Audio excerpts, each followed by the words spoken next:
D'abord, une évidence, c'est que notre modèle économique linéaire, extraire, produire, consommer et jeter, a montré ses limites. Et aujourd'hui, face à l'urgence climatique et à l'épuisement des ressources, l'économie circulaire n'est plus une option, c'est une nécessité stratégique. Imaginez un monde où les déchets deviennent des matières premières. L'eau est préservée comme un bien commun et chaque projet urbain intègre la résilience dès sa conception. Mesdames et messieurs, ce monde est à portée de main. Et pour explorer cette transition vers une circularité efficace et durable, nous avons aujourd'hui l'honneur et le privilège d'accueillir 3 intervenants de grande qualité, représentant des institutions à fort impact. Mesdames et messieurs, tout d'abord, nous avons l'honneur d'avoir parmi nous M. Rachid Sab, représentant du ministère de l'Équipement et de l'eau, qui apportera un éclairage sur la politique nationale de l'eau, un levier fondamental pour bâtir une transition circulaire à la fois efficace et inclusive. Une intervention qui replacera les enjeux hydriques au cœur des stratégies de durabilité. Monsieur Rachid, soyez là.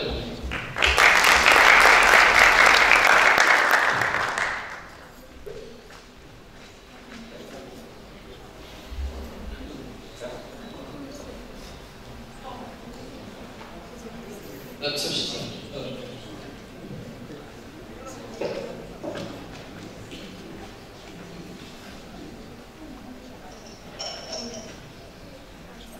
Nous aurons également le plaisir de retrouver M. Yassine Taha, représentant du centre GSMI, Geology Sustainable Mining Institute, de l'IMSISTE. Avec lui, nous avons déjà eu l'opportunité de collaborer lors d'un workshop fructueux. Son intervention portera sur la transformation des modèles économiques à l'échelle sectorielle, notamment dans les domaines des mines. Monsieur Yassine Taha,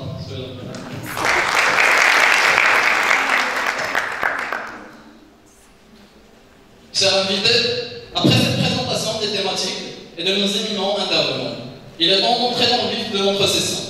Sans plus tarder, j'invite M. Rachid Sab, représentant du ministère de l'Équipement et de l'eau, à bien vouloir prendre la parole. Mesdames et messieurs, applaudissez fort M. Rachid Sab.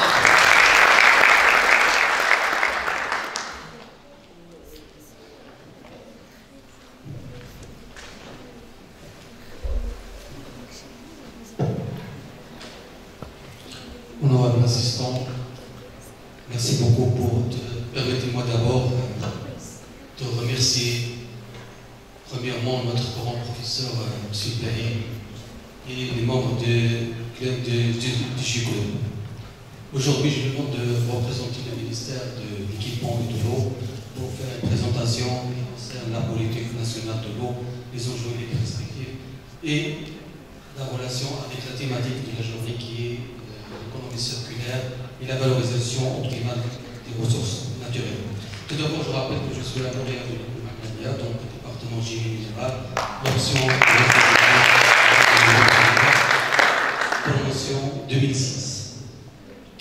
D'accord, donc on commence tout d'abord par le contexte général. Donc, comme vous savez bien que le contexte climatique au Maroc est très fragile. Nous avons une répartition inégale dans le temps des apports hydriques. Si on parle un peu sur le cycle de l'eau, donc au Maroc, on a les apports hydriques sont évalués à 140 milliards. 140 milliards, on a 118 et s'échappent par évaporation. Ce sont des pertes par évaporation. Donc le potentiel réel estimé des ressources en eau au Maroc sont évalués à 22 milliards. Ce sont des moyens. Donc 22 milliards, on a 18 milliards sur des eaux de surface, les apports de 5%, et on a les eaux souterraines, c'est 4 milliards. Ici, on parle des ressources non renouvelables, ce n'est pas les réserves. Parce que les réserves des eaux souterraines, c'est plus de ressources. Donc, on parle d'un ressource, c'est le potentiel, c'est les ressources renouvelables. Donc, la caractéristique du cycle de l'eau au Maroc, il est caractérisé par on a des ressources en eau généralement non partagées. Donc c'est un grand avantage. Pour les eaux de surface, ils sont bien évalués, bien connus. Alors que pour les eaux souterraines, pour les nappes superficielles, on a une bonne connaissance de ces nappes phréatiques, alors que pour les nappes profondes, c'est encore mal connu. Donc les nappes profondes, on parle des profondeurs qui dépassent 400 mètres jusqu'à 1000 mètres. Donc, on a ce potentiel. Donc le premier consommateur de ce potentiel hydrique, c'est l'irrigation. C'est tout à fait normal vu que le modèle économique du Maroc, se base sur l'activité agricole avec, on a presque 9 millions d'hectares pour l'irrigation. Donc toujours on parle sur le problème des régularités dans l'espace tout le temps. On dit les régularités dans l'espace. On remarque que plus que 50% des apports hydriques au Maroc sont concentrés dans le nord, donc 8% de la superficie du Maroc, essentiellement dans le bassin de Mousse et le bassin de Sousse. Donc ça c'est la répartition légale, c'est-à-dire une concentration de potentiel dans la zone nord. Donc on a aussi les régularités dans le temps. En bas, vous avez le diagramme, la courbe de l'évolution des apports de surface depuis 1945 jusqu'à 2003. Donc, qu'est-ce qu'on remarque? On a des successions des années humides et des années sèches. Et le potentiel des eaux de surface peut aller jusqu'à 48 milliards dans les années humides et il peut descendre jusqu'à 3 milliards dans les années sèches. Donc, il y a une grande différence entre les années sèches et les années humides.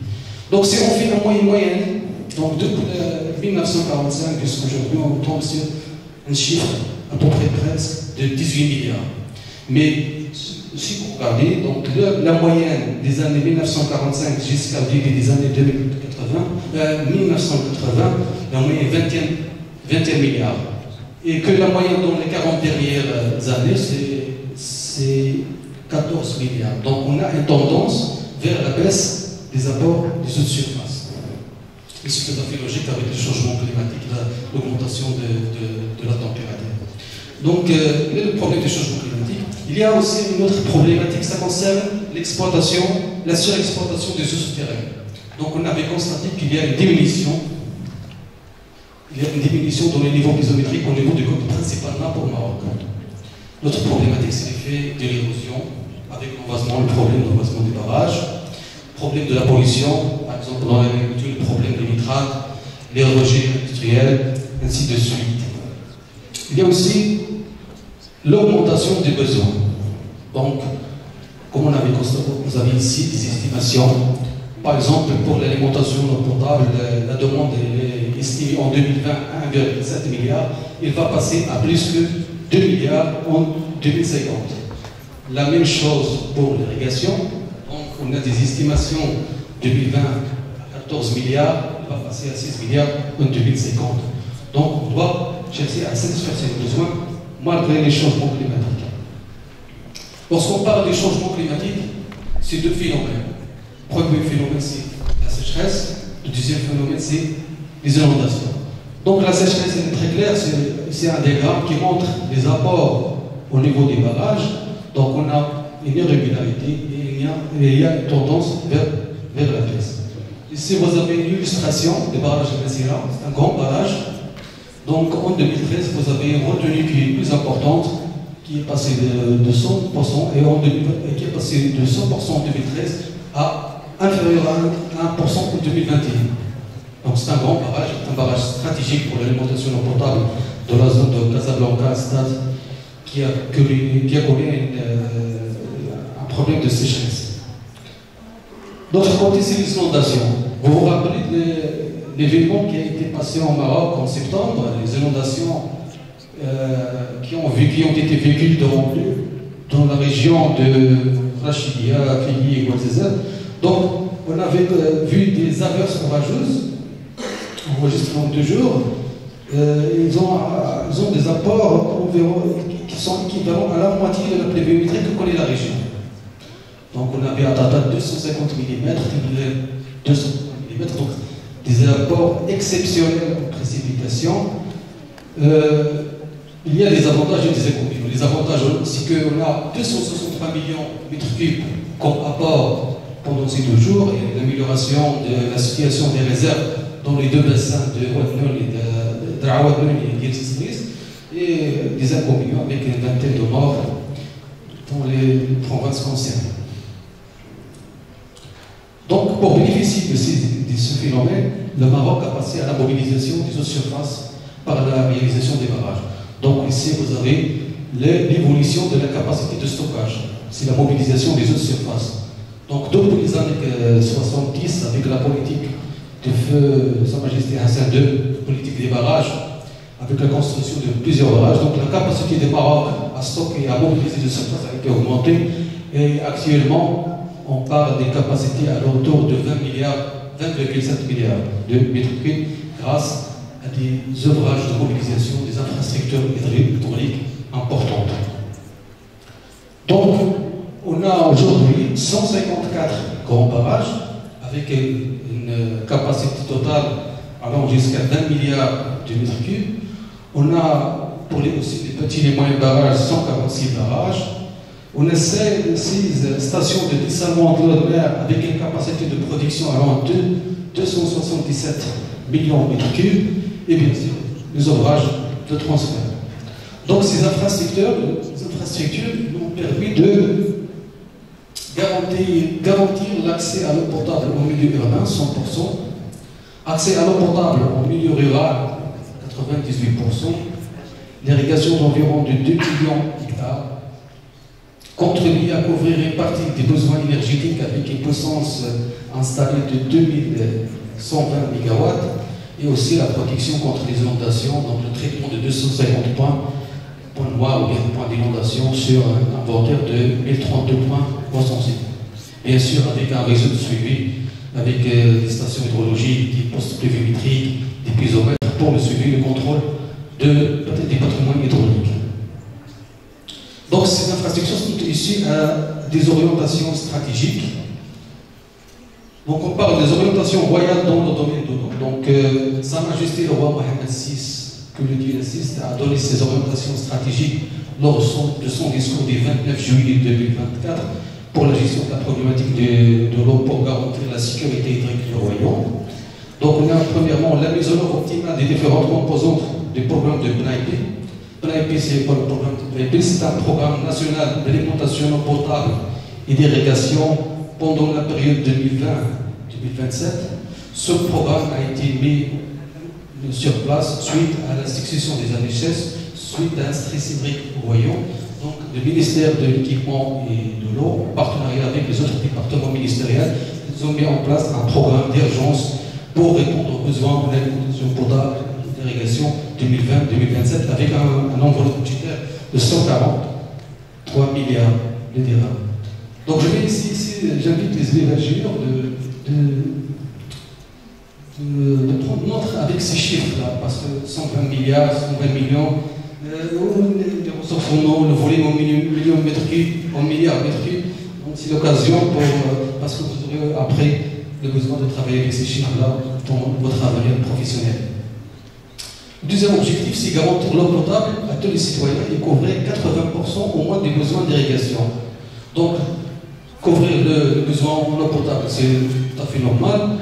Et 80% pour l'irrigation, c'est-à-dire que l'État est dans l'obligation d'assurer au moins 80% des besoins en irrigation pour les investisseurs agricoles, parce que c'est logique. L'investisseur va investir dans l'activité agricole, donc l'État est obligé d'assurer dans toutes les conditions au moins 80% des besoins de l'irrigation. Troisième objectif, c'est la poursuite des programmes de construction des barrages, donc en donnant priorité aux zones où il y a une forte pluviométrie. L'accélération de la réalisation des grands projets de transfert, donc on a des bassins qui sont excédentaires vers les bassins qui sont en stress hydrique. La mobilisation des zones non conventionnelles, donc on parle des dessalins de mer, donc avec un objectif d'atteindre 1,7 milliard de mètres cubes en 2030. Réalisation des stations programmées de projets d'énergie renouvelable, donc l'utilisation des énergies renouvelables, lutter contre les formes de gaspillage et de misusage de l'eau, l'adoption d'un programme plus ambitieux de traitement de la réutilisation des eaux usées, encourager l'innovation de nos domaines de la gestion de l'eau. Donc, ces orientations stratégiques ont pour but aussi d'assurer une gestion durable des ressources en eau à travers l'amélioration de la fiabilité, c'est-à-dire le développement de l'offre, l'amélioration de la résilience vis-à-vis du changement climatique et la réduction de la vulnérabilité des systèmes hydrauliques. Donc lorsqu'on parle des orientations stratégiques, on a besoin de documents de stratégie, de documents de référence. Donc je vous rappelle qu'au Maroc, on a une stratégie qui a été signée en 2009 devant Sa Majesté, c'est la stratégie nationale de l'eau, c'est une ancienne stratégie et qui date de 2010 jusqu'à 2030. Actuellement, on a un autre document de planification, c'est le plan national de l'eau. Donc le plan national de l'eau de 2020 jusqu'à 2050 constitue selon la loi 3615 le document de référence de la politique nationale de l'eau. Donc c'est un document qui est très important où il inscrit les grandes orientations concernant la stratégie nationale de l'eau. C'est un document qui s'établit à l'échelle nationale et on a à l'échelle régionale, on a des PDR, c'est le plan directeur d'engagement des ressources en eau à l'échelle des régions, des bassins hydrauliques. Donc ce sont des documents stratégiques. En parallèle de ces documents, on a des programmes d'urgence, comme le cas de PNAIP, c'est un programme d'urgence adapté pour remédier aux problèmes de stress hydrique dans les dernières années. Donc pour les grands axes, on a les zones conventionnelles, c'est la construction des barrages, les moyens, la construction des moyens des petits barrages, projet de transfert d'eau, la collecte des eaux pluviales, des envasements des barrages. Pour les zones non conventionnelles, le projet de dessalement de l'eau de mer, la réutilisation des eaux usées, la recharge artificielle. Et on a aussi la gestion de l'eau, donc pour ce qui concerne les projets d'amélioration du rendement de réseaux d'alimentation potable, l'amélioration des réseaux de conduite d'irrigation, le programme d'efficacité hydrique et aussi les contrats de MAP. Donc je vais vous donner quelques réalisations en détail. Pour les grands barrages, en 2004, nous avons achevé 5 barrages, ont été achevés, donc le barrage Titas, Teudra, avec des espaces. Actuellement, on a 17 grands barrages en cours de construction. Pour les moyens et les petits barrages, donc on a un programme qui a été mis en place pour la construction des petits et moyens barrages en partenariat avec le ministère de l'Intérieur. Pour le projet de transfert, on a un projet très ambitieux de transfert l'eau du bassin du nord vers le bassin du sud. Donc on va commencer par le bassin de l'eau, le Gauss, Sbo, Bourglag et Omarben. La même chose pour les zones non conventionnelles, donc on a un programme de construction des stations de dessalement. Donc actuellement on a 16 projets existants, la capacité de 277 millions de mètres cubes, donc avec 5 projets en cours de construction. Donc ici on doit souligner l'importance d'un projet qui est en cours de réalisation, c'est la station de dessalement de Grand Casablanca avec un débit qui va avec une production aux alentours de 300 millions de mètres cubes par an.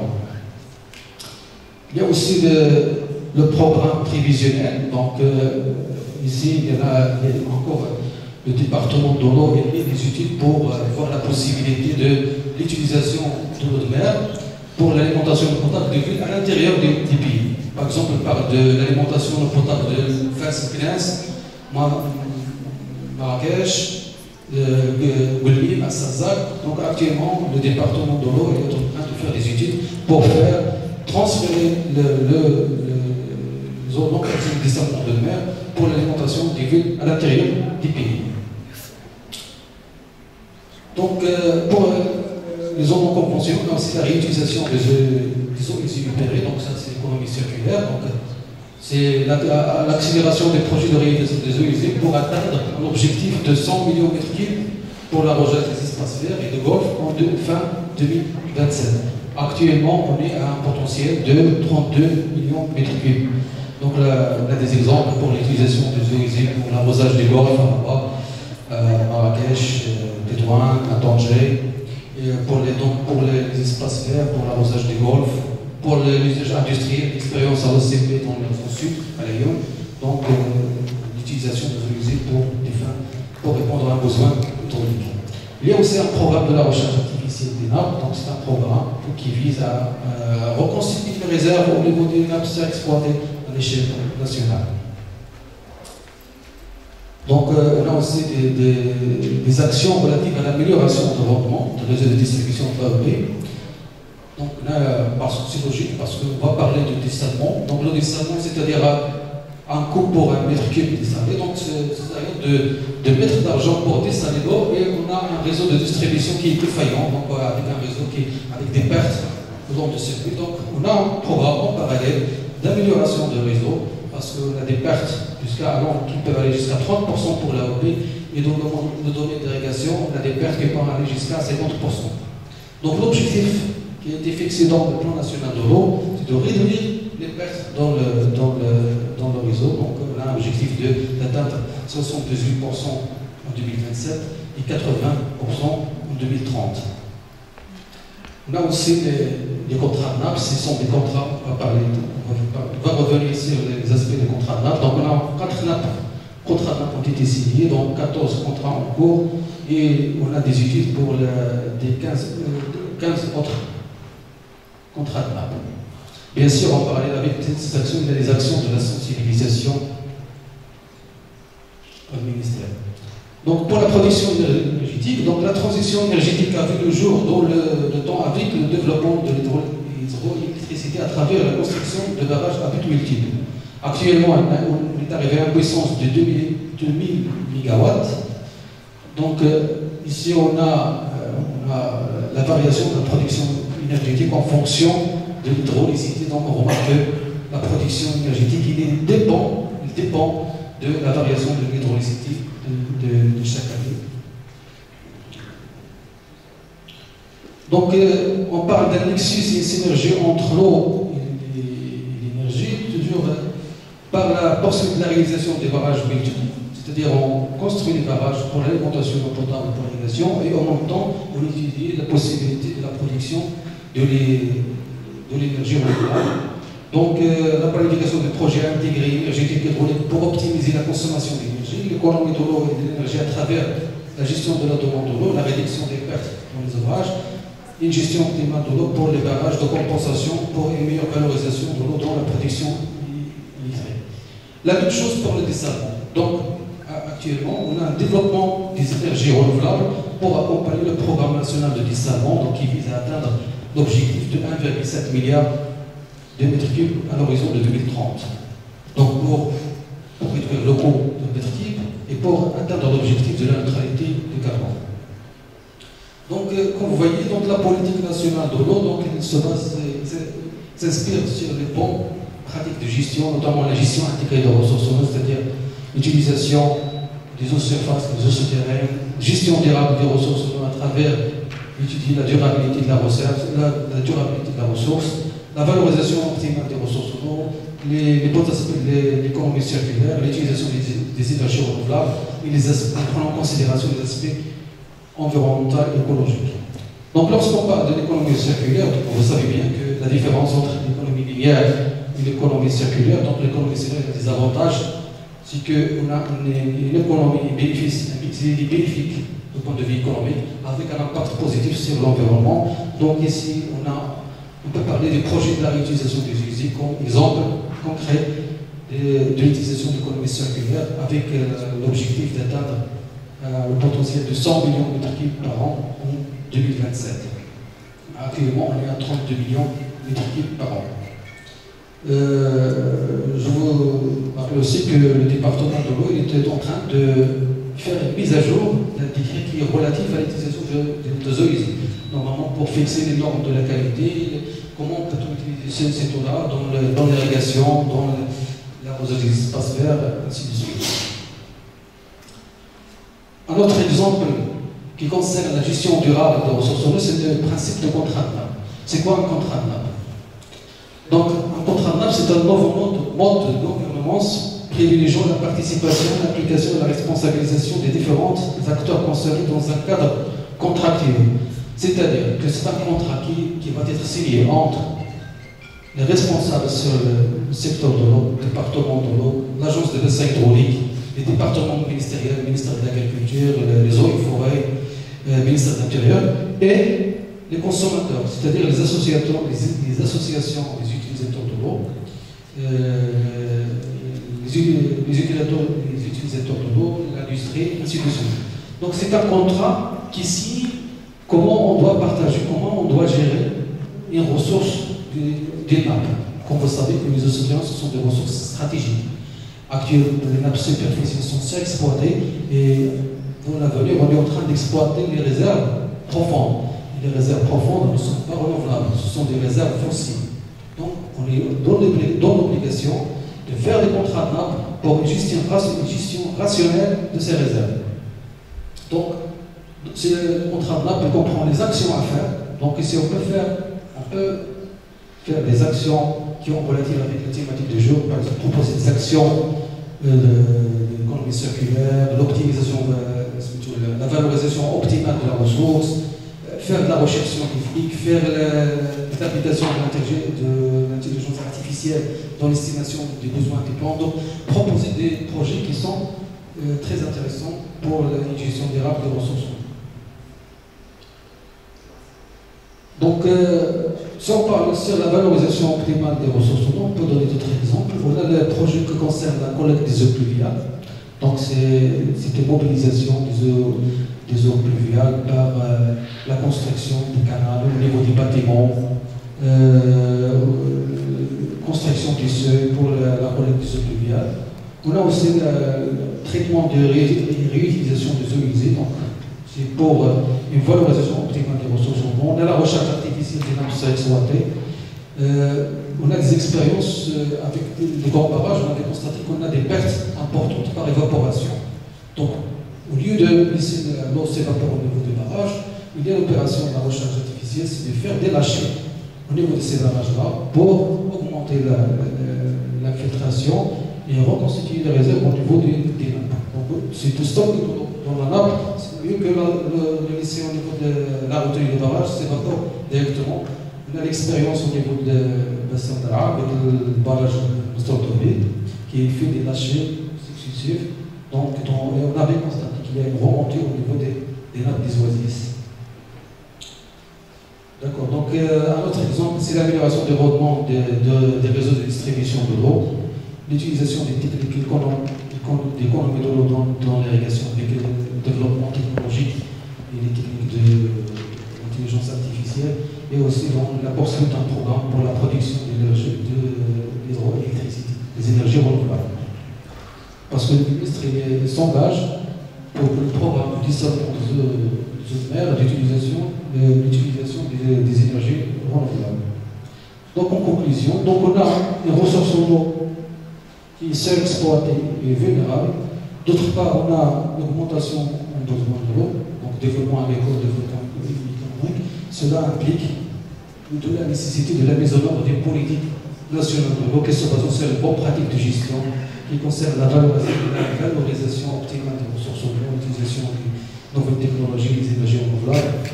Bien sûr, en se rappelant toujours donner l'appui et l'importance de la recherche scientifique à travers des conventions de recherche avec les universités, avec les écoles d'ingénieurs, et aussi toujours la sensibilisation, faire des campagnes de sensibilisation au niveau des utilisateurs.